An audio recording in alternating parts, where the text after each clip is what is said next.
เป็นไงครับขายดีไหมครับได้ข่าวมาเราทำไมว่าคนไทยเราหรือยังไงคนนี้เลย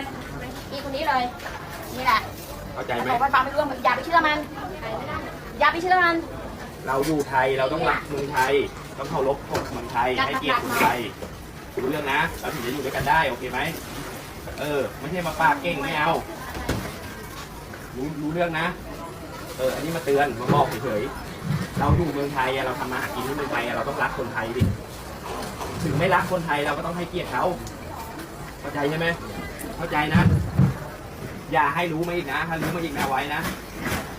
โอเคนะครับผมจ้าบองปอนออกเนี่ยแล้วบองปอนมาคลิปนี้ให้บองปอนโยนอย่างน่าได้สำหรับย่อมโยนท่าบองปอนแต่ในក្នុងคลิปนั้นគឺគាត់និយាយត្រូវណាបងប្អូនបើសិនជាបងប្អូនកំពុងតែរស់នៅធ្វើការនៅប្រទេសថៃគឺបងប្អូនក៏តែខំធ្វើការរកលុយទៅយើងមិនបាច់មកវិញញែកអីច្រើនទេគឺទី1គឺប៉ះពាល់ដល់សុខភាពខ្លួនយើងទី2បើយើងទៅនិយាយមករួម